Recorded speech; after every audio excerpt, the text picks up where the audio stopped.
ದೇವರೊಂದಿಗೆ ನಡೆಯುವುದು. ಹಾನೋಕನು ದೇವರೊಂದಿಗೆ ಅನ್ಯೋನ್ಯವಾಗಿ ನಡೆದನು. ಆದಿಕಾಂಡ 5:24. ಹಾನೋಕನಿಗೆ ಈ ಲೋಕದಲ್ಲಿ ಯಾವ ಮಾದರಿಯಾಗಿರುವುದಾಗಲಿ ಅಥವಾ ಆ ವಿಷಯದಲ್ಲಿ ಅವನಿಗೆ ಉಪದೇಶ ಮಾಡುವವರಾಗಲಿ ಯಾರೂ ಇಲ್ಲದಿರುವಾಗ ದೇವರೊಂದಿಗೆ ನಡೆದನು. ಮಾದರಿ ತೋರಿಸುವುದಕ್ಕೆ ಯಾರೂ ಕಾಣಿಸದೇ ಇದ್ದಾಗ್ಯೂ ತನ್ನೊಂದಿಗೆ ನಡೆಯುವ ಜನರು ದೇವರಿಗೆ ಬೇಕಾಗಿದ್ದಾರೆ. ಗೊತ್ತು ಮಾಡಿಕೊಳ್ಳದೆ ಇಬ್ಬರು ಜೊತೆಯಾಗಿ ನಡೆಯುವರೋ?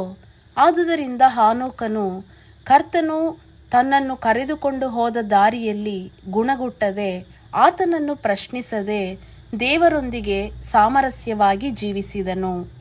ಹಾನೋಕನು ತಾನು ಸಂಸಾರಸ್ಥನಾದ ಮೇಲೆ ದೇವರೊಂದಿಗೆ ನಡೆದನು. ಅನೇಕರು ತಾವು ದೇವರೊಂದಿಗೆ ನಡೆಯುವುದಕ್ಕೆ ತಮ್ಮ ಕುಟುಂಬಗಳು ಅಡ್ಡಿ ಬರುತ್ತವೆ ಎಂದು ತಿಳಿಯುತ್ತಾರೆ. ಹಾನೋಕನ ಹೆಂಡತಿ ಮತ್ತು ಮಕ್ಕಳು ದೇವರೊಂದಿಗೆ ನಡೆದರು ಎಂದು ಸತ್ಯವೇದ ಹೇಳುವುದಿಲ್ಲ. ಅವನ ಜೀವಿತ ಅವರಿಗೆ ಸಂತೋಷವನ್ನುಂಟು ಮಾಡಿರಲಿಕ್ಕಿಲ್ಲ. ಅವರು ಹಾನೋಕನಿಗೆ ಮುಳ್ಳಾಗಿದ್ದಿರಬಹುದು. ಆದರೂ ಅವನು ದೇವರೊಂದಿಗೆ ನಡೆದನು. ದೇವರ ಮಗುವೆ, ನಿನ್ನ ಸುತ್ತಲಿರುವವರು ದೇವರೊಂದಿಗೆ ನಡೆಯದಿದ್ದರೂ ದೇವರೊಂದಿಗೆ ನಡೆಯುವ ಅನುಭವ ನಿನಗಾಗಲು ಸಾಧ್ಯ.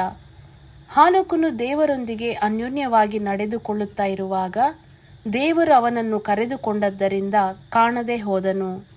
ದೇವರು ಅವನನ್ನು ಕರೆದುಕೊಂಡನು ಅಥವಾ ದೇವರು ಅವನ ಸ್ವಂತ ಆತ್ಮವನ್ನು ತೆಗೆದುಕೊಂಡನು.